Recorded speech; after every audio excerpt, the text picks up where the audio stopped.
Bom dia, pessoal! Então, agora nós vamos fazer o nosso estudo. A prof fez um outro esquema para a gente ver a parte celular do nosso sangue. Lembra que ele estava dividido em duas partes, o plasma e a parte das células. Então, aquela parte vermelha é o que nós vamos estudar agora.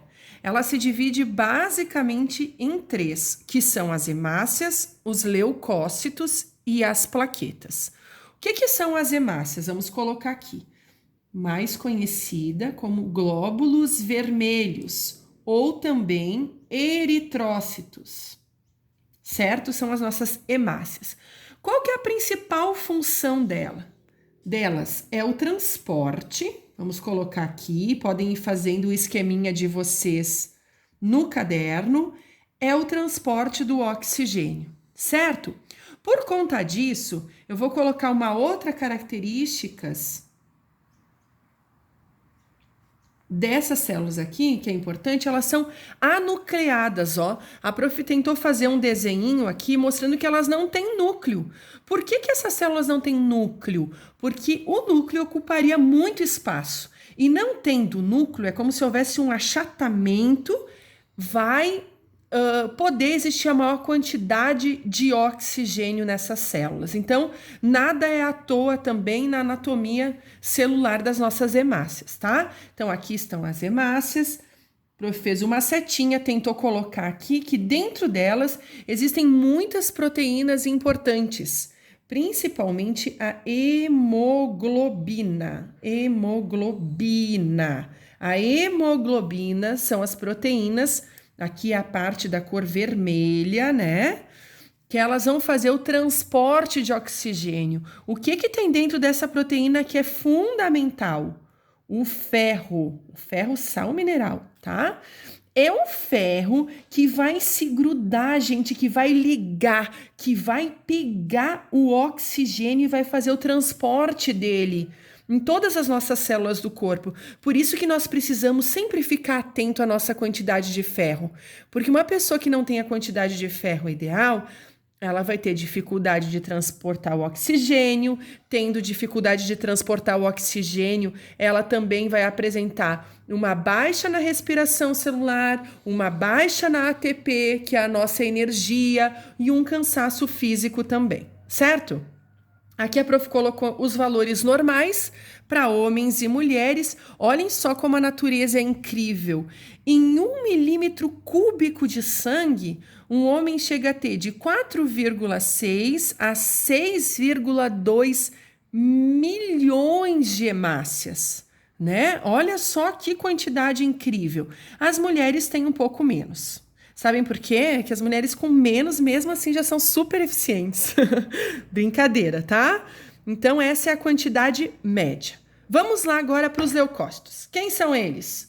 Conhecidos popularmente como glóbulos brancos. São os nossos soldadinhos. Qual é a principal função deles? É a defesa do nosso organismo. Eles vão nos defender contra qualquer agente estranho. São super importantes, tá? Eles têm duas divisões. Precisa decorar isso, prof? Claro que não. Precisa saber que existe, tá? Prof não quer que vocês fiquem memorizando toda essa nomenclatura.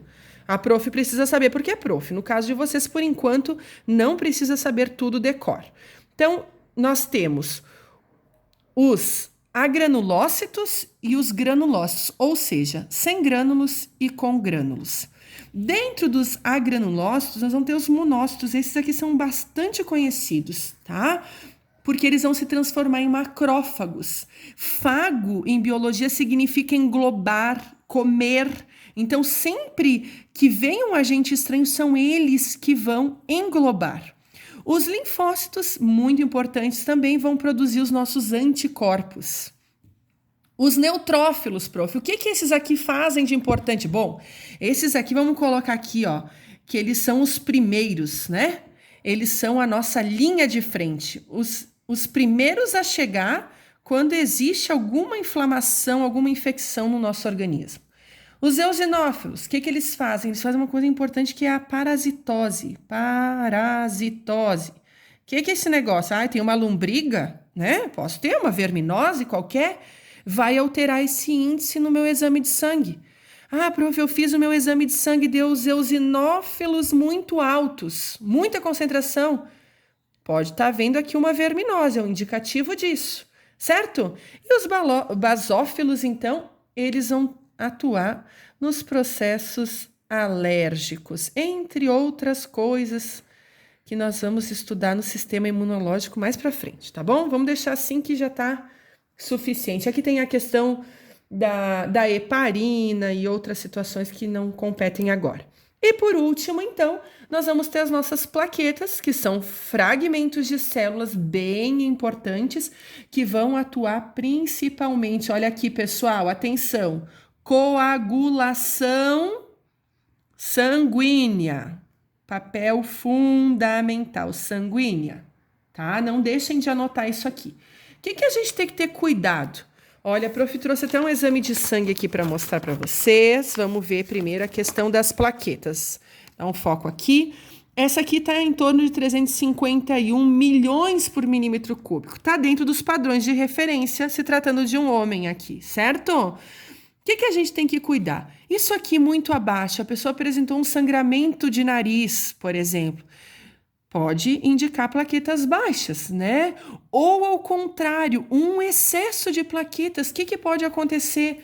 A pessoa pode vir a formar trombos no sangue, e isso não é legal, né? A pessoa pode estar coagulando demais o sangue, de repente o médico vai prescrever uma heparina, algo que possa fazer esse controle do alto índice de plaquetas. Daqui também a importância sempre de estar consultando o médico para que a pessoa indicada para fazer todas essas análises, certo?